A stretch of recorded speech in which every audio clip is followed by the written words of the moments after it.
Shalom bagi kita semuanya. Firman Tuhan untuk kita hari ini dari Roma pasal 12. Persembahan yang benar.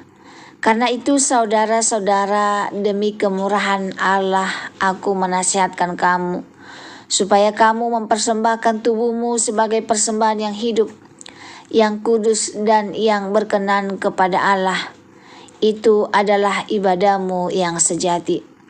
Janganlah kamu menjadi serupa dengan dunia ini, tetapi berubahlah oleh pembaharuan budimu, sehingga kamu dapat membedakan manakah kehendak Allah, apa yang baik, yang berkenan kepada Allah, dan yang sempurna. Berdasarkan kasih karunia yang dianugerahkan kepadaku, aku berkata kepada setiap orang di antara kamu, janganlah kamu memikirkan hal-hal yang lebih tinggi daripada yang patut kamu pikirkan. Tetapi hendaklah kamu berpikir begitu rupa, sehingga kamu menguasai diri menurut ukuran iman yang dikaruniakan Allah kepada kamu masing-masing. Sebab sama seperti pada satu tubuh kita mempunyai banyak anggota, tetapi tidak semua anggota itu mempunyai tugas yang sama. Demikian juga kita, walaupun banyak, adalah satu tubuh di dalam Kristus, tetapi kita masing-masing adalah anggota yang seorang terhadap yang lain. Demikianlah kita mempunyai karunia yang berlain-lainan, menurut kasih karunia yang dianugerahkan kepada kita. Jika karunia itu adalah untuk bernubuat, baiklah kita melakukannya sesuai dengan iman kita. Jika karunia untuk melayani, baiklah kita melayani.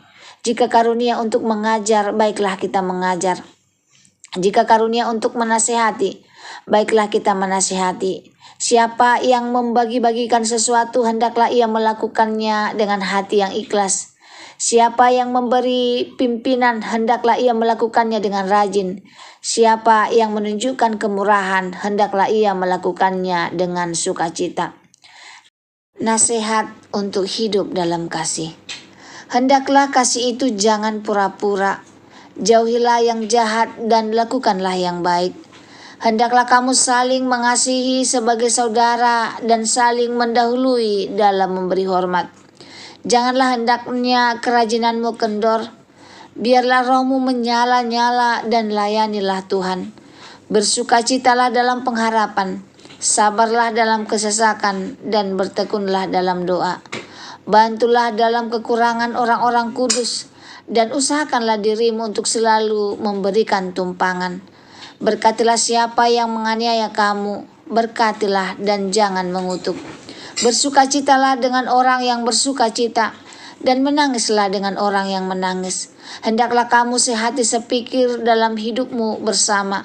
Janganlah kamu memikirkan perkara-perkara yang tinggi, tetapi arahkanlah dirimu kepada perkara-perkara yang sederhana.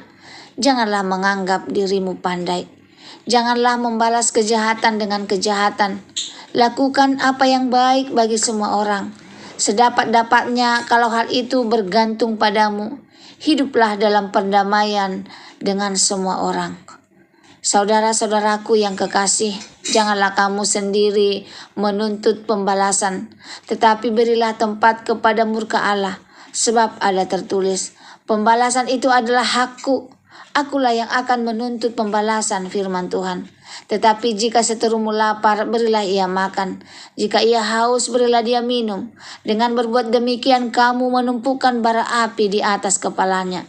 Janganlah kamu kalah terhadap kejahatan, tetapi kalahkanlah kejahatan dengan kebaikan. Shalom bagi kita semuanya.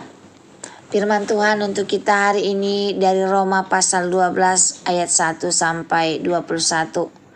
Ibadah yang sejati, hidup yang diubahkan. Saudaraku yang dikasihi Tuhan, pasal ini adalah salah satu bagian paling indah dalam seluruh perjanjian baru.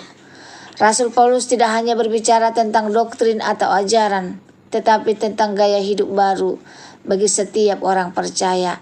Inilah inti kekristenan yang sejati. Bukan sekedar apa yang kita ucapkan, tetapi bagaimana kita hidup setiap hari. Persembahkan tubuhmu, inilah ibadah yang sejati. Paulus memulai dengan kata demi kemurahan Allah. Artinya semua yang kita lakukan bukan karena kemampuan, tetapi karena belas kasih Tuhan, supaya kamu mempersembahkan tubuhmu sebagai persembahan yang hidup. Persembahan yang hidup berarti tubuh kita, waktu kita, tenaga kita, pilihan hidup kita, pelayanan kita, semuanya dipersembahkan untuk kemuliaan Tuhan. Ibadah yang sejati bukan hanya 2 jam di gereja, tetapi 24 jam setiap hari. Cara kita bekerja, cara kita berbicara, cara kita memperlakukan orang, cara kita menjaga pikiran, semuanya itu adalah ibadah. Firman Tuhan katakan, jangan serupa dengan dunia, tapi diubahkan. Janganlah kamu menjadi serupa dengan dunia ini. Dunia mengajarkan balas dendam, tinggikan diri, mengejar kenikmatan dan hidup untuk diri sendiri. Tetapi firman berkata, berubahlah oleh pembaharuan budi. Hidup berubah dimulai dengan cara berpikir yang diubah, bukan sekedar perilaku yang diperbaiki. Ketika pikiran kita diubah oleh firman, kita belajar membedakan kehendak Allah. Kita bisa memilih yang baik dan sempurna. Kita bisa melihat dunia dengan mata Kristus. Rendah hati dalam pelayanan. Paulus mengingatkan, jangan memikirkan hal-hal yang lebih tinggi dari yang patut.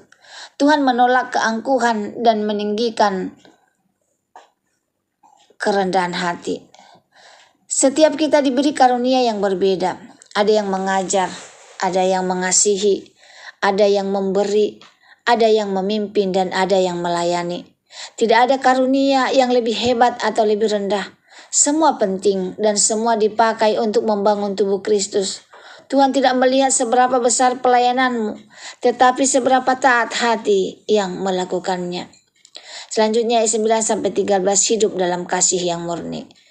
Hendaklah kasih itu jangan pura-pura. Kasih yang pura-pura manis di bibir tetapi sakit di hati.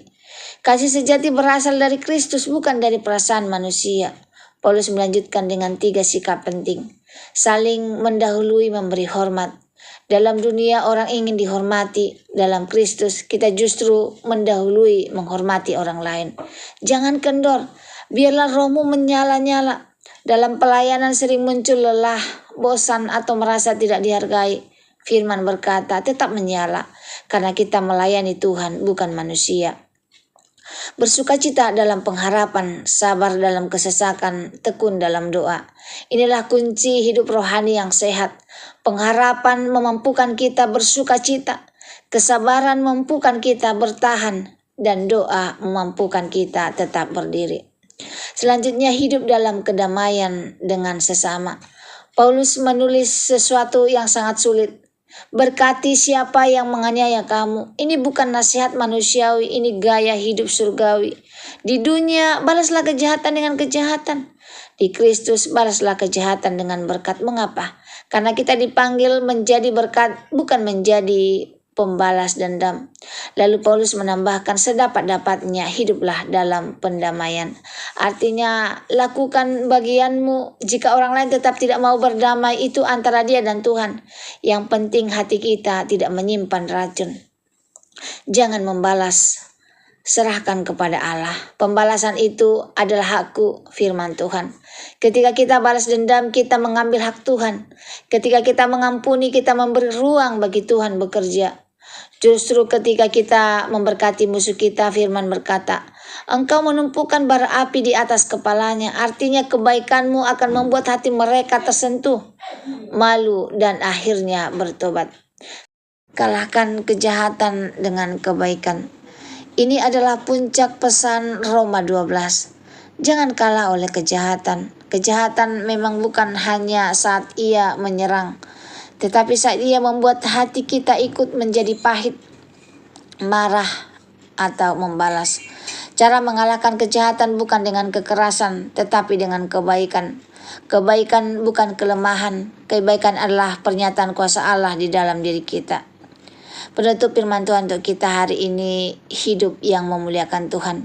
Roma 12 mengajarkan bahwa kekristenan bukan cuma pengetahuan, tetapi gaya hidup yang mempersembahkan diri, yang dipenuhi kasih, yang melayani dengan rendah hati, yang tidak membalas kejahatan dan membawa damai. Saudaraku, Tuhan tidak minta kita melakukan hal-hal besar, tetapi melakukan hal yang biasa dengan kasih yang luar biasa. Kiranya hidup kita menjadi ibadah yang sejati, dan biarlah dunia melihat Kristus melalui cara kita hidup. Semoga firman Tuhan hari ini menjadi berkat bagi kita. Terima kasih, Tuhan Yesus memberkati. Shalom.